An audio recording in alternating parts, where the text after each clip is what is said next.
Race 4 writer तनु, anchor Nitin Dahiya. कौन है India की फर्स्ट फीमेल डिटेक्टिव? हेलो दोस्तों, मैं नितिन आपका स्वागत करता हूं बॉलीग्रैड स्टूडियोज में। रजनी पंडित का जन्म 1962 में महाराष्ट्र राज्य के ठाणे जिले में पालघर में हुआ। रजनी एक मिडिल क्लास फैमिली में पली बड़ी और उसके 2 भाई और एक बहन है। उनके पिता Shantaram Pandit criminal investigation department of local police में सब इंस्पेक्टर के रूप में काम करते थे। छोटी उम्र से ही रजनी पंडित में क्यूरियोसिटी होना, हर छोटी बात की खाल निकालना, ऐसी आदत थी।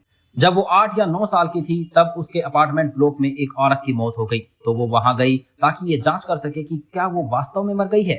और 11 साल की उम्र में उसने एक रिश्तेदार के गिफ्ट की जांच की और उसने बताया कि वो नकली माल था।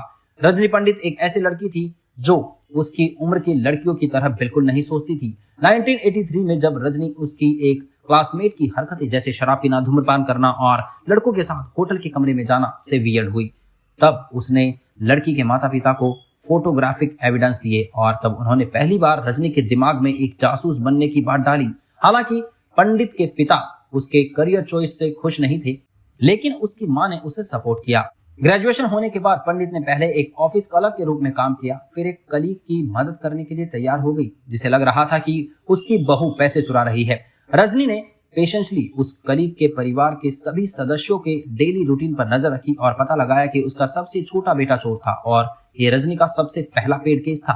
और बाद में बाकी लोगों ने, स्पेशली महिलाओं ने उसके पास हेल्प के लिए आना शुरू कर दिया और रजनी धीरे धीरे अपने काम की वजह से पॉपुलर होने लगी।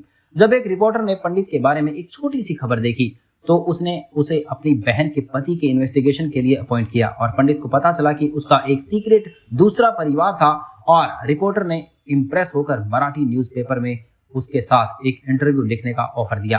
पंडित ने 1986 में रजनी इन्वेस्टिगेशन ब्यूरो खोला और रजनी पंडित भारत की फर्स्ट फीमेल डिटेक्टिव बनी, जिसके कुछ साइड इफेक्ट्स भी देखने को मिले। शुरुआत से ही रजनी को लोकल मिसोगिनी का सामना करना पड़ा। एक अखबार ने उनके एडवर्टाइजमेंट को छापने से इनकार कर दिया क्योंकि उनका मानना था कि एक लेडी डिटेक्टिव नहीं बन सकती। इसके बाद उन्हें माहिम मुंबई में अपना ऑफिस सेटअप किया। जैसे जैसे पंडित ने केसेस सोल्व किए, उसकी फर्म में मीडिया की दिलचस्पी धीरे धीरे बढ़ने लगी, जिससे उसके पास ज्यादा से ज्यादा लोगों ने आना शुरू कर दिया।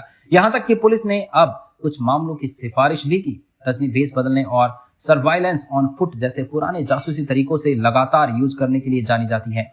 एक मामले में वो जोहू बीच पर गई और मेंटली अनस्टेबल होने का नाटक किया ताकि बिना किसी शक के 2 बड़े बिजनेसमैन के बीच हो रही सस्पेक्टेड फ्रॉड की बातें सुन सके। 1988 में पंडित का नाम और जाना जाने लगा जब एक इन्फ्लुएंशियल फैमिली ने उसे एक मर्डर केस सुलझाने के लिए मदद करने के लिए कहा। एक आदमी मारा गया था और डाउट था कि उसकी मौत के पीछे एक रिश्तेदार था। रजनी 6 महीने तक उनके घर में नौकर की तरह छिप कर रही। इस बात का सबूत मिलने के बाद कि परिवार के हेड ने हत्यारे को काम पर रखा था, उसका लवर जो अक्सर घर आता था, पंडित ने अपने कपड़ों के नीचे एक टेप रिकॉर्डर छिपा दिया और दोनों के बीच में बातचीत रिकॉर्ड की।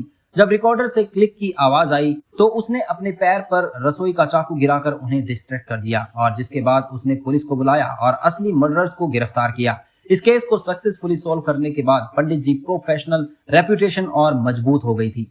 रजनी पंडित ने जिस तरह से इस वर्ल्ड में अपना नाम बनाया, उसी तरह उसके इन्वेस्टिगेशन करने के तरीकों और कैरेक्टर्स से इंस्पायर होकर एक स्ट्रॉन्ग कैरेक्टर रेस 4 के लिए भी बनाया जा सकता है।